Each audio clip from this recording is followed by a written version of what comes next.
Crnogorskim ulicama već deceniju nismo imali masovne radničke proteste. Posljednji su se dogodili početkom 2012. Neposredan povod da građani tada izađu na ulice bilo je uvođenje takse euro po euro.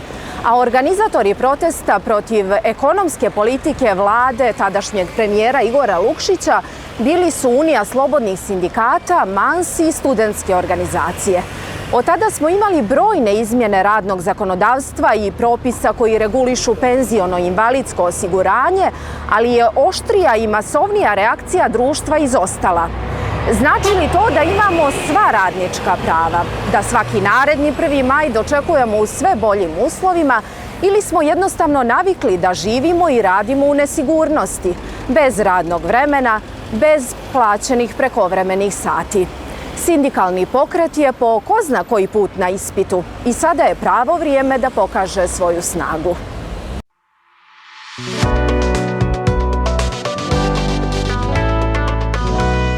1. maj, praznik koji često provodimo uz roštilj sa prijateljima i porodicom, nastao je kao znak sjećanja na masovne radničke proteste u Čikagu, davne 1886. Iako je od tada prošlo skoro vijek i po, fokus sindikata i dalje je na istim potrebama. Neophodno je obezbijediti dostojanstvene uslove rada. Neplaćeni prekovremeni sati, nesigurni ugovori, pokrivanje više radnih mjesta istovremeno, autocenzura i cenzura, to su sada problemi koji su trn u oku sindikata zaposlenih u medijima, a jedan od najefikasnijih načina da se oni riješe jesu kolektivni ugovori, bilo na nivou poslodavaca ili na nivou djelatnosti. Kada je riječ o djelatnosti sa kolektivnim ugovorom za oblast medija, zaposleni do sada nijesu imali sreće. Trenutno ne postoji granski kolektivni ugovor, pa je tako česta situacija da kolege i koleginice za isti posao budu različito plaćeni u različitim medijima. O njihovom značaju govori potpredsjednik Sindikata medija Crne Gore Radomir Kračković. Kolektivno pregovaranje je važno zbog toga što obezbjeđuje zaposlenima nešto veći obim prava nego što im daju Zakon o radu i opšti kolektivni ugovor. Kolektivno pregovaranje je naročito značajno u oblasti medija zbog toga što je dosadašnji granski kolektivni ugovor iz ove oblasti iz 2004. godine u međuvremenu prestao da važi, a u Crnoj Gori imamo samo 2 kolektivna ugovora na nivou medija i to u javnom servisu i radio-televiziji Budva. Dakle, ostali zaposleni uopšte nisu pokriveni ovim aktom. Radnici moraju biti zaštićeni i važno je osvijestiti to da problem sa kojim se jedan radnik suočava danas već sjutra može da bude problem njegovog kolege ili koleginice. Novi kolektivni pregovori trebalo bi da pomognu i zaštite prava radnika u medijima, kaže Kračković. Kolektivno pregovaranje je važno i zbog toga što može da poveća solidarnost unutar zaposlenih u medijskoj djelatnosti. Na taj način se obezbjeđuje isti obim prava za sve i zbog toga mi u Sindikatu medija smatramo da je veoma važno da zaposleni budu solidarni ovom prilikom i u drugim prilikama kada se govori o zaštiti njihovih prava. Sindikat medija je 2017. godine pokrenuo prvi put inicijativu za pregovore o novom granskom kolektivnom ugovoru i oni su održani sa Unijom poslodavaca koja predstavlja vlasnike medija, ali nakon godinu dana ti pregovori su bili na kraju neuspješni zbog toga što su se poslodavci jednostrano povukli iz pregovora i nisu željeli da prihvate neke naše zahtjeve. Mi se nadamo da ćemo uskoro ponovo započeti pregovore o novom granskom kolektivnom ugovoru sa Unijom poslodavaca. Već smo uputili novu inicijativu i vrlo brzo očekujemo sastanak sa njihovim čelnicima i vjerujemo da će to donijeti neke rezultate jer smatramo da je ne samo u interesu zaposlenih u medijima, nego u interesu poslodavaca da imaju uređene radnopravne odnose u svojim kompanijama i na taj način će svakako dobiti i zadovoljnije zaposlene i moći će bolje da planiraju svoj rast u narednom periodu. Iz Unije poslodavaca Filip Lazović kaže da je i poslodavcima u interesu da zaposleni u medijima ojačaju svoj položaj kroz granski kolektivni ugovor. Da, dakle, Sindikat medija se prije nekih par nedjelja obratio Uniji poslodavaca sa inicijativom da se, da kažem, obnove pregovori za zaključivanje granskog kolektivnog ugovora za djelatnost medija.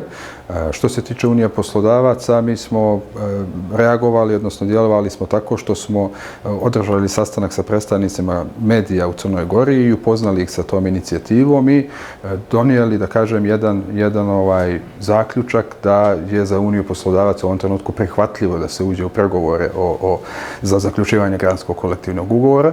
Očekujemo u narednom periodu vrlo brzo, u dogovorima smo sa sindikatom medija, da održimo jedan inicijalni sastanak, da sagledamo, da kažem, čitavu situaciju, da odradimo dalji tog procesa, da vidimo šta će da nam bude, da kažem, materijal za pregovaranje.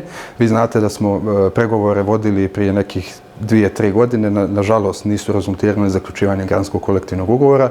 Mi Uniji poslodavaca smatramo da je odnosno da je kolektivno pregovaranje na nivou grane potrebno, da je to jedna dobra inicijativa, jedan dobar impuls i prilika da se i zaštite, da kažem, dodatno prava zaposlenih, ali i da se urede bolje odnosi između poslodavaca i zaposlenih u sektoru medija.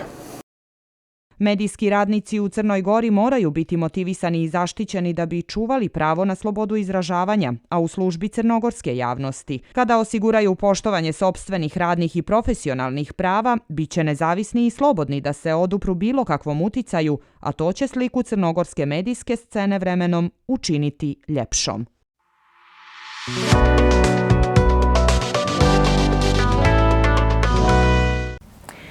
Jedan od najefikasnijih načina za poboljšanje radničkih prava je kolektivno pregovaranje. Svijetli primjer medija u našoj državi koji ima kolektivni ugovor je Radio-televizija Crne Gore. Zato je naša gošća u ovoj epizodi podcasta Dvije sindikalne predsjednica sindikata zaposlenih u Radio-televiziji Crne Gore Jadranka Drobnjak. Ona je inače bila na čelu te sindikalne organizacije i kada su sa tadašnjim rukovodstvom javnog servisa uspjeli da obezbijede novi kolektivni ugovor. Jadranka, dobar dan i hvala što ste izdvojili vrijeme za sindikalni podcast. Hvala vam što ste me pozvali. Mnoge kolege i koleginice i nijesu naročito upoznate sa konceptom kolektivnog pregovaranja. Pa da im odmah na startu kažemo ono što ih najviše i zanima. Što je kolektivni ugovor donio zaposlenima u javnom servisu? Generalno, kolektivni ugovor uređuje socijalno-ekonomsko pitanje radnika i to na pravnoj osnovi. To je jako bitno, sami socijalno-ekonomski položaj radnika, koliko je bitno to, toliko je bitno i da se sa tim uređenjem, pravnim uređenjem socijalno-ekonomskih pitanja radnika jako lijepo uređuje i odnosno napreduje profesionalizam samih radnika. Kolektivni ugovor, to pokazuju razna preduzeća koja nemaju kolektivni ugovor, da se u stvari nemanjem kolektivnog ugovora stvaraju nekakve praznine i rupe. Bukvalno ih ja nazivam rupe, to što je to nešto negativno, jer tu menadžment i poslodavac može da ima nekakvu veliku manipulaciju što se tiče i diskriminacije radnika i zloupotrebe nekih svojih, odnosno pretjerivanje sa svojim pravima, umanjivanje prava radnika. Konkretno u javnom servisu, gotovo 10 godina prije 19. godine kad smo mi potpisali kolektivni ugovor, plate kao prvo i osnovno nešto što ljude zanima plata, plate radnika su bukvalno stagnirale. Čak su u jednom periodu išle i na niže. Što je bio problem? Mi smo se, znači prije potpisanja kolektivnog ugovora, nama je to i bio jedan od razloga zašto se formirao ovaj sindikat. Ja sam kao predstavnica tog sindikata imala mogućnost da pred menadžmentom i pred savjetom tadašnjim, znači to je bio i prošli menadžment i prošli saziv savjeta, imala sam mogućnost da im objasnim zašto mi želimo kolektivni ugovor, da bi im to ja pokazala bukvalno, što bi mi rekli plastično, da bi im predstavila, pokazala, ja sam donijela moje platne liste koje su bile recimo od neke 2007. 2008. godine pa sve do te 16. 17. godine u javnom servisu.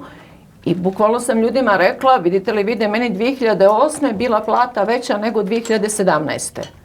Oni su se čudili, iščuđavali, čak negdje nagovijestili da smatraju da je potreban kolektivni, da se to treba urediti, da treba kolektivni ugovor napraviti i sve.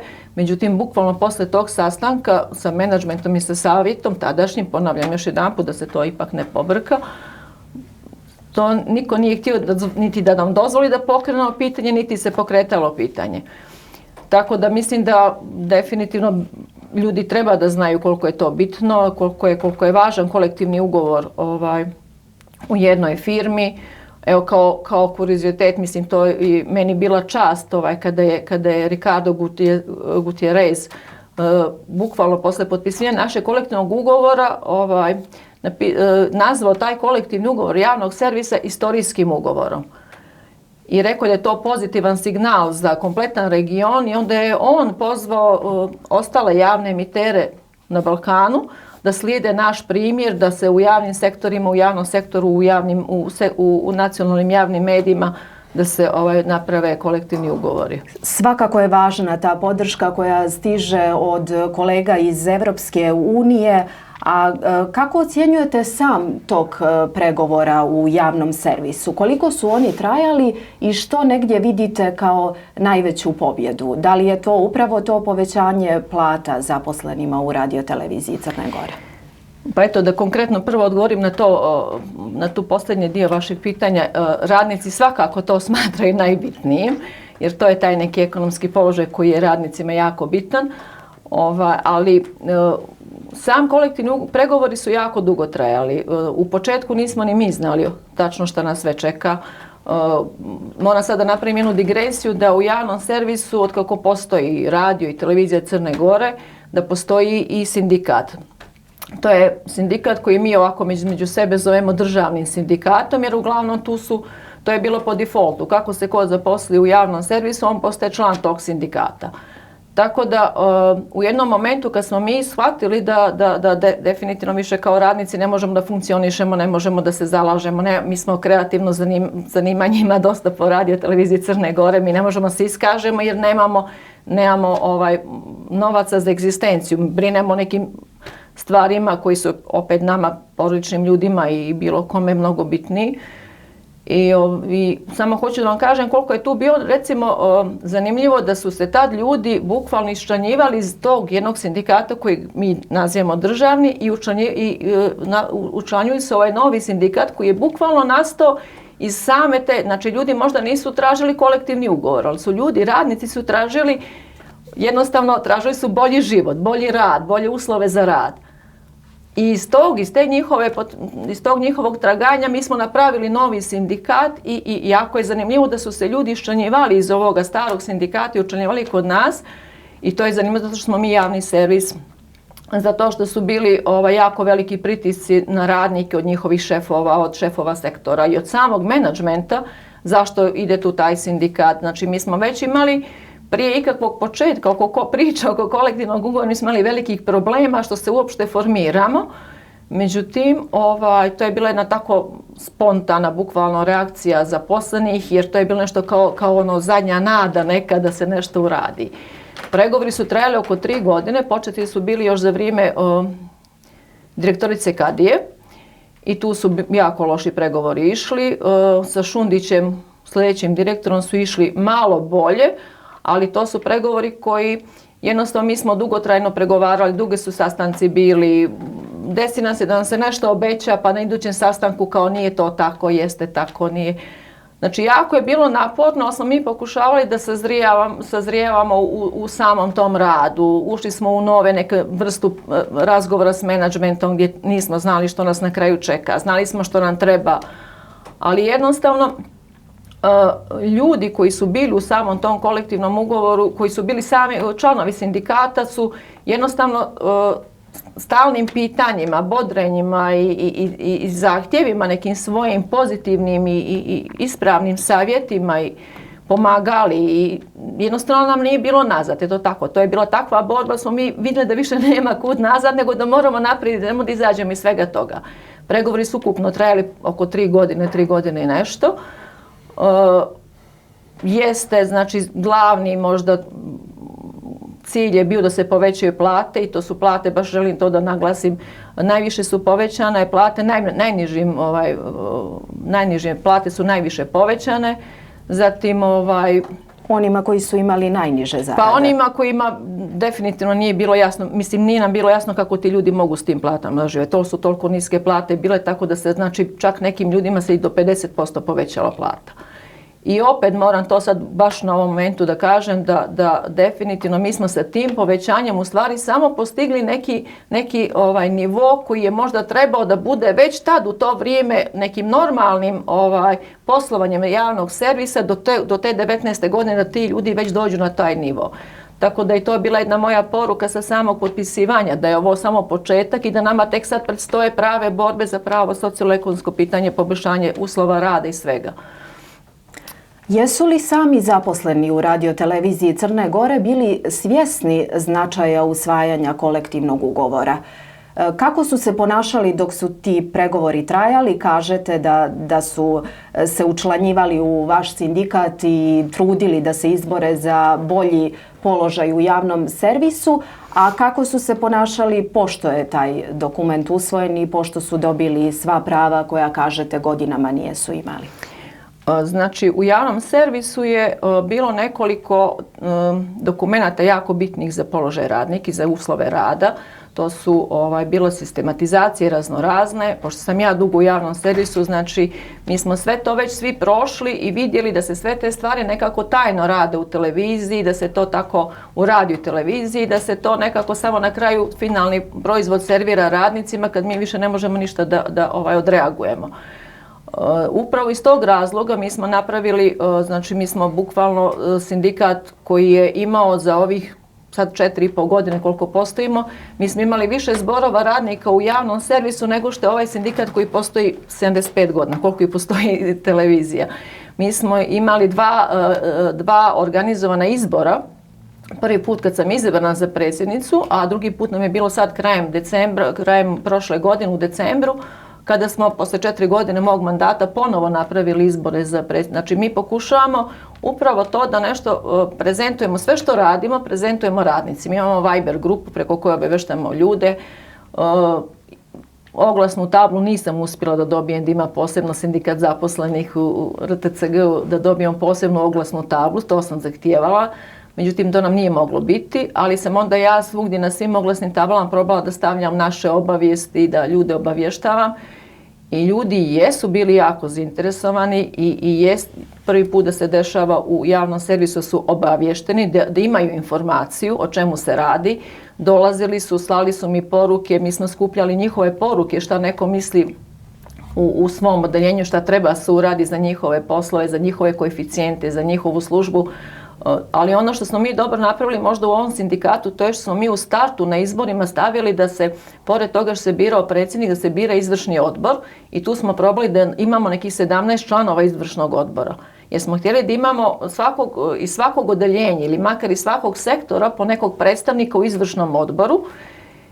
I ja mislim za vrijeme rada na kolektivnom ugovoru i kolektivnog pregovaranja smo mi nedeljno imali ponekad i po 3 sastanka izvršni odbor, a nekad i svaki dan, a mislim da nikad nije prošla nedelja da nemamo makar jedan sastanak. I onda je bio zadatak tih ljudi koji su tu bili prisutni da uvijek oni to dalje šire u svojim odeljenjima i svojim sektorima i naravno da svako ko nije bio nečem zadovoljan ili nije dobro informisan, oni su mogli bilo koga od nas da nazovu na telefon, da nas sretnu, da nas pitaju, tako da je jako puno razgovora išlo. I u stvari jako puno smo mi imali interesovanja i od ljudi koji nisu u sindikatu. Jer rekla sam da postoji neki pritisak da se ljudi ne mogu, baš neko koji je na položaju ne može da se učlani u naš sindikat. Tako da su i oni imali tu slobodu da me zaustave, da me pitaju nešto. Znači nas nekoliko smo bukvalno dijelili po hodnicima informacije sve i mislim da je to bilo ključno. Zanimljivo je da vi pregovarate za sve zaposlene u javnom servisu, a ne samo za one koji su vaši članovi. Već to što uspijete da ispregovarate na kraju se odnosi na sve radnike. To jeste tačno, ali upravo sad želim da vam kažem koliko, eto, vi ste me pitali kako je članstvo obavješteno i kako oni reaguju. Znači samo hoću da vam kažem da su ti ljudi zaista fantastični. Da su ti ljudi, kad me čak i vide da negdje ja nešto završavam od mog posla koji je malo sad recimo zakomplikuje se nešto, kažu da ja ću to, ako bukvalno pokušavam svaki način mi pomognu u mom redovnom poslu kako bih ja više radila oko sindikata. I ono što je zanimljivo, meni je to i drago na neku ruku, mislim nismo mi mogli da ovo radimo samo za sindikat zaposlenih, samo za naše članove. I meni je drago što su ti ljudi toliko bili svjesni sve šta mi radimo i oni su potpuno svjesni da mi radimo za čitav javni servis. I iako su neki zlobnici rekli kao sad više nema potrebe sindikat da postoji kad smo završili to i kako vjerovatno će se ljudi štanjivati zato što smo mi to radili za čitavu televiziju i radio Crne Gore. Međutim, mi smo sad dobili još više članova. Nama se sad u zadnje vrijeme još ljudi učlanjuje, a s obzirom i na pritiske koji su ljudi doživljavali i imali od svojih šefova i lično od tadašnjeg generalnog direktora, baš želim da se pohvalim da niko nije istupio iz sindikata i jednom prilikom sam to probala da objasnim nekim ljudima da članovi sindikata zaposlenih su bili dovedeni u položaj kad više ništa nisu mogli da izgube. I onda ako im neko nečim i prijeti, on ne može ništa više da im oduzme. Oni imaju golu platu koja je mala i to je to. Ne može ništa drugo da im se desi. A da sindikalizam treba jačati i da sindikat treba da jača pokazuje i situacija u kojoj smo sada. Prošlo je skoro 2 godine i već je vrijeme da se pregovara o izmjenama kolektivnog ugovora u javnom servisu. Informisani smo da su ti pregovori na početku i šta je vaš predlog? U kom domenu smatrate da se položaj zaposlenih u javnom servisu može dodatno unaprijediti i poboljšati? Sama potreba sad na radu na kolektivnom ugovoru je u stvari proistekla iz toga da se zakon promijenio i da smo mi negdje u dužnosti bili da uskladimo naš kolektivni ugovor sa novim zakonom o radu. U svakom slučaju ja i tad sam bila kad smo onaj kolektivni ugovor potpisali, najavila da mi imamo i dalje ideja da se još više poboljšaju uslovi rada. Međutim, ono što je jako bitno to je da imamo jako lijepu osnovu, da imamo dosta uslova koji sad ljudima olakšava posao i dozvoljava im da rade svoj posao na profesionalan način. Tako da mi ćemo sad samo da napravimo i korak dalje, naravno prvo usklađivanje sa zakonom o radu, novim koji je prošle godine izašao, pa onda ćemo da idemo dalje da poboljšamo još neke uslove rada, uključujući naravno i koeficijente. Jer ni tad kad smo mi 19. potpisali kolektivni ugovor, ti koeficijenti nisu baš bili, oni su bili bili su dosta veći nego što su postojali prije toga, ali to pogotovo sad kada je cijene su sve porasle i sve je otišlo gore, tako da moramo radnike da mislimo i dalje. A druga stvar što se tiče koeficijenata, također moramo da obratimo pažnju na neku grupu ljudi koja je sad možda malo i ugrožena ovom Evropa sad, jer su ih sustigli ovi sa minimalcem, tako da jednostavno mislim da ima tu dosta posla. Mislim da nemamo puno posla oko toga da zadržimo ove uslove koje već imamo, iako poslodavac već nagovještava nekakve izmjene, što mislim nema pravo, ali eto, naučili smo da se borimo pa ćemo istrajati u tome. Dužni smo da kažemo da uz zaposlene u javnom servisu u našoj državi još jedino zaposleni u radioteleviziji Budva imaju kolektivni ugovor. Svi ostali u privatnim medijima, u lokalnim javnim emiterima rade bez tog dokumenta. Kako bismo mogli taj evidentan vaš i uspjeh zaposlenih u radioteleviziji Crne Gore prenijeti nekako i na državni nivo, pa da konačno svi zaposleni kod privatnika i u lokalnim javnim emiterima dobiju kolektivne ugovore? Pa možda ovakvim podcastima što vi pravite ili već šalim se, ali mislim jeste pravi način ljude informisati, ali ljudi su znali, mislim mene su zvali ljudi da im proslijedim kolektivni ugovor, sad ga već ima na internetu, može se naći. Ja ne znam, nama je bio samo, mi smo imali samo jedan, mislim bitno je mnogo da ljudi znaju što žele i mislim da je bitno da ljudi se spreme da to ako zaista žele da istraju.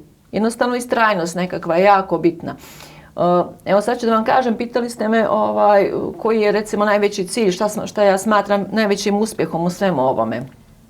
Sad ću čak da vam to ispričam ovako javno, baš mi je milo što ste mi dali to, na pameti mi je stalno pa moram da vam ispričam. U jednom momentu nama stali su bili pregovori, direktor tadašnji, odnosno prošli, nije ovaj sad nego prošli direktor, nije htio da nastavi pregovore, nije htio da nas vidi, nije htio da čuje za nas. Neko mu je rekao da nam je previše već dao u ovim pregovorima, da neće više čak ni to više da nam obezbijedi i sve. I mi smo čak onda napravili uz pomoć sindikata medije, naravno, naše grane i Unije slobodnih sindikata, mi smo napravili jedan protest, odnosno ispred radio televizije Crne Gore, koji je čak bio nekako karakterisan naravno od menadžmenta, da je to nekakav politički skup, već nešto slično. Međutim, zanimljivo je što tu su ljudi stali svi iza sindikata, koji su naši članovi, što su mnogi rekli kao nije to tačno, što su nas ljudi bukvalno prihvatili. Čak nam se jedanput desilo kad smo organizovali zbor, jer zborove smo organizovali da bismo ljudima pojasnili dokle smo stigli u pregovorima i da onda nekako vidimo da li imamo odobravanje od ljudi. Recimo, evo sad samo da vam navedem primjer. Recimo, bilo je da menadžment zagovara da koeficijent sa 4. stepenom stručne spreme najviše može bude 4,1. I onda smo mi negdje išli preko toga, probili smo tu granicu i sve. I onda kad već stanemo sa pregovorima, onda organizujemo zbor da ljudima objasnimo dokle smo stigli i da eventualno i od njih dobijemo makar nekakvu podršku ili nekakvu ideju dokle, da li idemo dalje ili da potpisujemo ili nešto slično. I ima sala za te neke sastanke, otprilike 100-ak mjesta u radio televiziji Crne Gore. I mi tu organizujemo zbor gdje bukvalno kad se jubilarne nagrade dijele u javnom servisu nema toliko ljudi koliko tad bude. I tad bude i ljudi koji nisu naši članovi, hoće čuju o pregovorima dokle se stiglo i šta sve radimo. Tako da je tu bilo puna sala i ljudi su po ovim između redova, ljudi su na vratima stoje. I na jednom takvom zboru smo pozvali direktora da bude prisutan, da možda i on da njega ljudi pitaju nešto oko toga. I direktor je došao i onda je direktor prezentovao potpuno okrenutu stvar. Da ono što tražimo mi kao sindikalci, da je to u stvari njegova ideja, a mi tražimo niže, mi tražimo kao niže plate u stvari za radnike.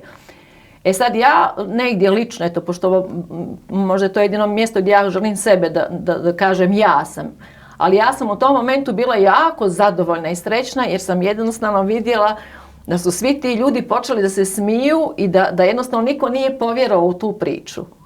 Da ipak svi ti ljudi stoje iza nas i da nas oni u stvari guraju i da mi zbog njih ne možemo ni da stanemo i ne možemo ni zbog njih da se vraćamo nazad, nego moramo naprijed idemo. I bukvalno posle tog sastanka direktor kad je vidio da to tako nije moglo da mu prođe, i onda je on kao rekao ajde ćemo da zaključujemo i mislim, mi smo rekli samo kao ne, moramo još da povećamo ove plate, pogotovo ljudima sa srednjom školom. Tako da je elementarna stvar koju smo mi dobili tu da je minimalni koeficijent sa srednjom školom 5,0. Počevši od onog da je maksimalno 4,1, mi smo došli da je minimalni 5,0. Ta vaša priča o povjerenju i solidarnosti u okviru sindikata je odličan uvod za izjavu koju ćemo pogledati. Da bi uspješno vodili pregovore i borili se za što bolji položaj radnika, sindikatima je potrebna podrška članstva.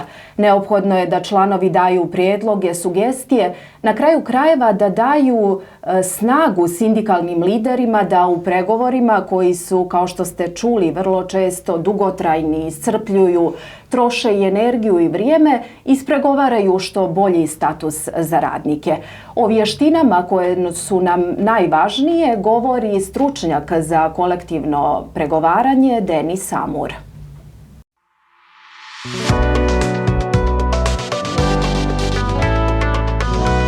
As I see it, collective bargaining is a process, and a very important process which needs certain structure. And to get this structure, you have to take some decisions at the very beginning, just to be able to follow those decisions in the whole process.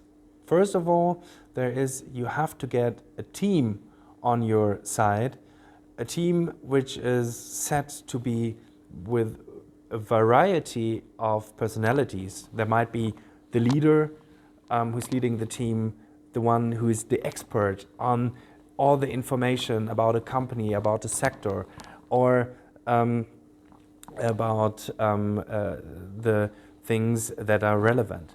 And you even should have somebody who is critical, who's constructive but critical, just in order to get the best solutions you can think of in your team, and even to better convince people who are outside of your team, that is your members, and even those who are not your members, who you have to secure that they are with you when they don't want to be member of the union. So it's very important to communicate within the team, to have a team, and to bring a structure to the collective bargaining process.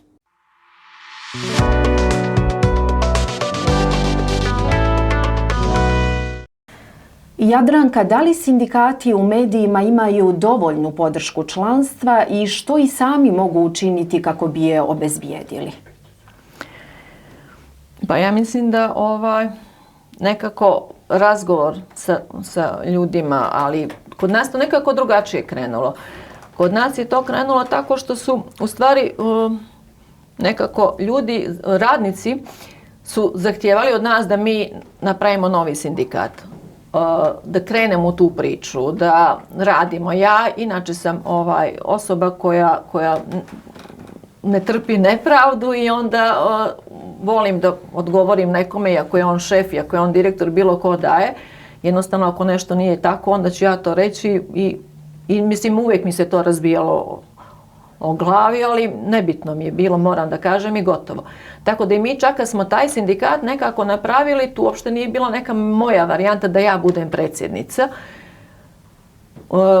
Znači, hoću da kažem da ljudi se vjerojatno u medijima poznaju između sebe i onda oni će bolje sami da znaju ko je tu nekakav možda trenutno samo isturen ispred njih, jer nije jedan čovjek, jedan čovjek sindikata ne potpisuje kolektiv, jedan čovjek ne odlučuje o nečemu. I ja volim da kažem za sindikat zaposlenih u RTCG-u, volim da kažem to sindikat na čijem sam ja trenutno čelu. Ništa više od toga. 4 godine su mi prošle i sad sam čak insistirala da možda eventualno da me zamijene ili nešto, međutim eto opet su me izabrali. Hoću da kažem da nije problem ko je na čelu sindikata, da to može baš bude u ovom trenutku u RTCG-u može bilo koji član sindikata da bude.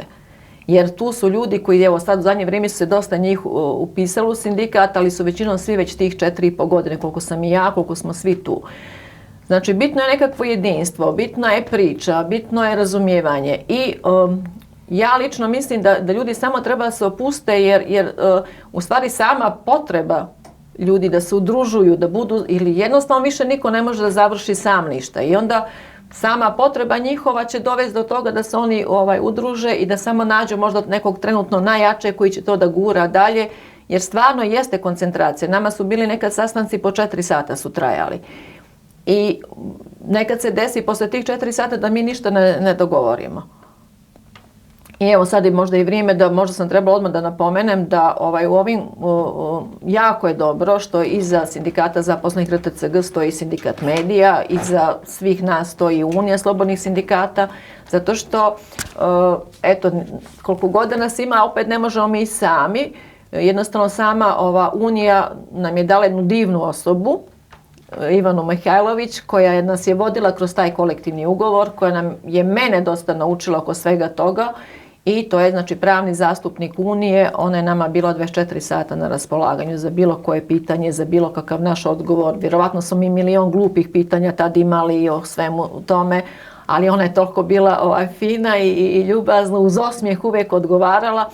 Znači, vrlo je lako jer treba samo naći, treba samo imati volje u sebi i krenuti. Jer uvijek se nađu i dobri ljudi i ljudi se odmah povezuju i sad evo u ovom trenutku, znači ne može niko da me ubijedi da sindikat zaposlenih ne funkcioniše bolje nego na početku. Se udružujemo, jedni drugima pomažemo, imamo nekakve akcije unutar sindikata koje sprovodimo i tu se baš pokazuje neka nesebičnost i drugarstvo i ljubav između ljudi i sve ostalo. Naravno, i što više članova, to i veća, da tako kažemo, težina u pregovorima kada se vode sa poslodavcem. A pomenuli smo da ste na početku pregovora oko izmjena kolektivnog ugovora, negdje možda još rano, ali da kažemo kakva su vaša očekivanja, do kada očekujete da bi moglo biti tu nešto jasnije ili da ne kažemo finalizovan dokument, do kojeg roka?